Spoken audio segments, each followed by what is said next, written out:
Welcome back teman-teman netizen atau warganet ke video terbaru dari channel YouTube Bola Bung Binder. Saya lagi search nih di internet berita terbaru tentang Frank Lampard. Apa berita terbaru tentang Frank Lampard yang lagi saya cari? Saya lagi menunggu ya kabar apakah Frank Lampard ini jadi dipecat atau tidak. Ternyata belum ada berita tentang Frank Lampard ini dipecat. Padahal kan pemberitaan di media digital dan juga di sosial media begitu gencar bahwa manajemen Chelsea sudah tidak lagi bisa memberikan waktu kepada Frank Lampard, bahwa time out bagi Frank Lampard, ya, bahwa sudah waktunya Frank Lampard ini diganti. Roman Abramovich sudah tidak sabar lagi. Ternyata Frank Lampard masih stay. Nah, kenapa Frank Lampard ini stay? Saya kira wajarlah jika Lampard ini masih diberikan waktu oleh manajemen Chelsea. Teman-teman jangan cuma fokus ke awal musim ini, tapi juga ingat musim lalu ketika Chelsea tidak bisa membeli pemain. Frank Lampard masih bisa membawa Chelsea ya meraih posisi peringkat nomor 4 di akhir musim lalu. Memang mereka menunggu hingga pertandingan terakhir. Tapi kan pencapaiannya luar biasa pada saat Chelsea tidak bisa membeli pemain baru. Dan Lampard banyak mengorbitkan pemain-pemain muda musim lalu yang sekarang sudah mulai kita kenal. Bahkan beberapa pun performanya musim ini tetap saja stabil-stabil saja ya. Jadi saya kira belum waktunya bagi manajemen untuk memecat Frank Lampard. Betul, akan ada pressure yang intens ke Frank Lampard bahwa ia harus segera ya membawa Chelsea ke winning track. Karena dalam 5 pertandingan terakhir, Chelsea hanya menang 1 kali lawan West Ham. Dalam 5 pertandingan terakhir tersebut, Chelsea hanya 1 kali clean sheet, itu pun lawan West Ham. Dalam 5 pertandingan tersebut, Chelsea kalah 2 kali dengan skor yang sama 3-1 dan 1-3. 3-1 lawan Arsenal, 1-3 lawan Manchester City. Jadi tentu sekarang situasinya sangat amat mengkhawatirkan bagi Chelsea, apalagi di klasmen sementara. Chelsea sekarang di peringkat nomor 9.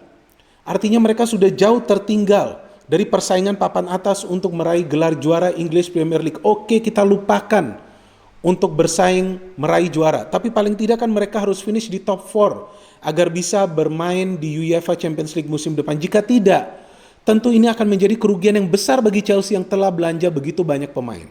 Pemain-pemain terbaik saya kira yang berada di bursa transfer di musim panas lalu. Apa sebetulnya persoalan bagi Chelsea? Kita semua fokus ke penyerangan, tapi sebetulnya kan problem Chelsea ada juga di defense. Musim lalu, teman-teman bisa perhatikan, di klasmen akhir musim lalu, Chelsea merupakan tim yang paling banyak kemasukan gol di antara tim-tim lain yang berada di top 6 position.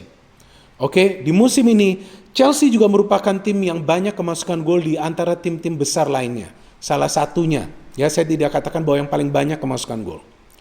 Dan juga mereka tidak bisa mencetak gol secara konsisten. Ada pertandingan di mana mereka sulit bahkan untuk menciptakan peluang yang berbahaya. Seperti lawan Manchester City. Mereka mencetak 1 gol tapi dari segi peluang tidak banyak. Saya kira hanya 2 peluang berbahaya dan salah satunya adalah gol dari Callum Hudson-Odoi. Werner lagi-lagi dalam 12 pertandingan terakhir di semua kompetisi belum bisa mencetak gol. Ya, dan juga yang menarik ada statement dari mantan pemain Arsenal, Paul Merson, bahwa Lampard harus berubah, bahwa Lampard harus mengoptimalkan peran Werner sebagai striker, atau ketika Werner dimainkan sebagai penyerang sayap, maka harus ada striker yang mematikan, yang bisa juga mencetak gol bagi Chelsea. Pertanyaannya, ya kan, bagaimana suplai bola ke striker tersebut belum begitu baik. Teman-teman bisa perhatikan bahwa dari game ke game crossing yang dilepaskan oleh para pemain Chelsea ini belum stabil. Banyak crossing juga yang out of zone, ya out of reach, bahkan out of position dari pemain yang menunggu bola tersebut di depan. Siapa? Kalau tidak Tammy Abraham, maka Oliver Giroud. Maka itu kedua pemain tersebut belum bisa konsisten mencetak gol. Karena mereka juga tidak selalu mendapatkan suplai bola yang mereka inginkan. Bagi single striker mereka membutuhkan suplai bola yang akurat. Ya memang jika tidak bisa memberikan suplai bola yang akurat terus-menerus, paling tidak ada pergerakan dari second line yang bisa membantu mereka mendapatkan ruang bebas agar mereka berpeluang untuk melakukan shooting ataupun heading. Tapi itu kan tidak sekarang kita lihat dari Chelsea. Yang ada Ziyech ataupun Werner ketika bermain di salah satu sektor penyerang sayap, ya kerjanya adalah crossing atau melakukan pergerakan tanpa bola. Tak beda dengan Ziyech, memang Werner banyak mendapatkan ruang bebas dan peluang untuk mencetak gol. Masalahnya ia sulit konversikan peluang-peluang tersebut untuk menjadi gol. Itu juga persoalan tambahan bagi Chelsea, tapi apakah itu terkait dengan taktik atau formasi? Enggak juga. Jadi selain kegagalan Werner terus-menerus untuk mencetak gol padahal ia mendapatkan banyak peluang, dari game ke game, ya ini kan kita harus fair. Banyak peluang sebetulnya dari Werner. Apakah saat ia bermain sebagai striker ataupun sebagai penyerang sayap. Tapi ia tidak bisa mengkonversikan peluang tersebut. Saya kira ini adalah persoalan dari kepercayaan diri dari Werner sendiri. Saya kira ia juga kurang tenang ya dalam mengeksekusi peluang-peluang tersebut. Kemudian second problem, Kai Havertz. Where is his best position? Mana posisi terbaik dari Havertz? Sudah dicoba penyerang sayap, sudah dicoba di belakang penyerang, sudah dicoba di wing sebelah kanan, tapi tidak berkembang. Kenapa? Karena perannya tidak jelas. Siapa yang kontrol permainan? Tidak selalu Havertz. Padahal kita tahu ia adalah pemain yang perlu mengontrol permainan. Tapi ngomong-ngomong saya bingung juga ya, kenapa Paul Merson justru ingin mencampuri urusan Chelsea, padahal dia kan pemain Arsenal. Nah ini menarik juga nih. Sepertinya Paul Merson juga menyindir nih Frank Lampard yang dikalahkan oleh timnya yang pernah ia bela. Betul kan, Arsenal dengan skor telak 3-1. Dalam game tersebut juga terlihat Chelsea sulit menciptakan peluang. Para pemain Arsenal lebih efektif menciptakan peluang dan juga mengkonversikan peluang tersebut menjadi gol. Ya tapi sekarang fokusnya kan kepada Frank Lampard. Apa yang bisa ia rubah? Ya tentu yang perlu ia rubah pertama adalah dari sektor defense. Thiago Silva hingga saat ini belum bisa menjadi pemain yang diandalkan di pertahanan. Tentu ia juga dikontrak agar bisa memberikan kestabilan, ketenangan. Tapi yang ada kan justru ia sendiri sulit untuk bisa menghadapi situasi one-on-one dengan para penyerang tim lawan. Kita lihat ketika ia sulit untuk menghadapi Dominic Calvert-Lewin. Ketika ia juga sulit untuk mengantisipasi gerak-gerik para pemain Manchester City yang bermain cerdas. Dan teman-teman juga bisa perhatikan gol-gol dari para pemain City. Sebetulnya kan hanya satu tuh dari counter. Gol ketiga kan, di mana Sterling yang melakukan proses counter tersebut setelah Chelsea gagal untuk mencetak gol dari sebuah proses serangan. Sterling kita tahu kan coba untuk mencetak gol dari situasi counter tersebut. Kemudian akhirnya Manchester City bisa mencetak gol ketambahan atau gol terakhir mereka, di mana mereka mencetak gol tersebut dari De Bruyne setelah tendangan dari Sterling tersebut kena tiang. Nah artinya kan tidak selalu bahwa gol-gol yang tidak bisa diatasi oleh Mendy itu dari serangan balik. Tidak semuanya, memang mayoritas dari serangan balik. Jadi di sini terlihat persoalan jelas nih berada di defense. Saya kira itu merupakan sektor pertama yang perlu dibenahi.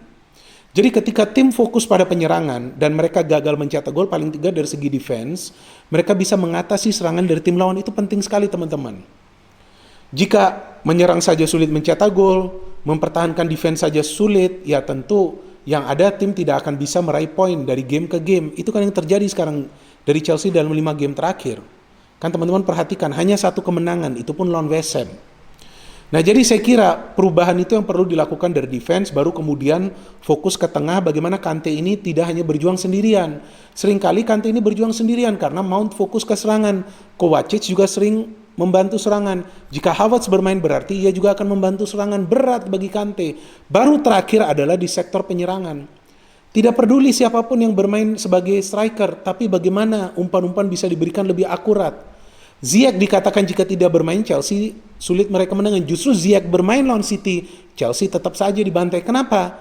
No accurate balls from Ziyech. Ya kan, ini juga sekarang menjadi persoalan nih bagi Ziyech. Mungkin dia merasa terlalu percaya diri. Karena kan sekarang kan sudah dikaitkan nih, ketika Chelsea kalah dan Ziyech tidak bermain, selalu dikaitkan bahwa karena Ziyech tidak bermain. So it's a big problem in Chelsea. Nah, tentu ya harus cepat ini pembenahan yang dilakukan oleh Lampard. Kalau dari pengamatan saya, itu yang tadi sudah saya jelaskan, defense dulu nih diperbaiki. Dan saya kira belum waktunya bagi Chelsea untuk memecat Lampard. Ia akan diberikan waktu dari Piala FA, saya kira ia akan menang karena lawannya tidak berat. Kemudian ia akan lawan Fulham di Premier League. Perkiraan saya seharusnya Chelsea bisa menang, tapi nanti lawan Leicester, nah itu menjadi penentuan pekerjaan dari Frank Lampard.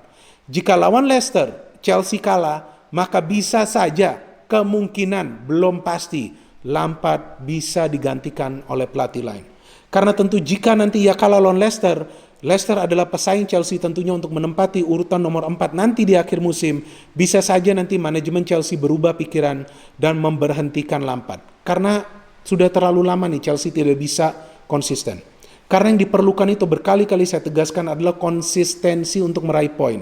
Dengan cara begitu baru tim bisa finish di top 4 zone. Baru tim bisa qualify untuk UEFA Champions League musim depan. Nah kita tunggu nanti bagaimana juga pergerakan Chelsea di bursa transfer. Bisa saja nanti mereka membeli pemain di sektor defense. Dan saya kira bukan salah Mendy. Ya bukan salah Mendy. Beberapa saves juga ia lakukan di game lawan Manchester City. Kita tunggu saja perkembangan dari Frank Lampard. No hate, only football, salam sepak bola.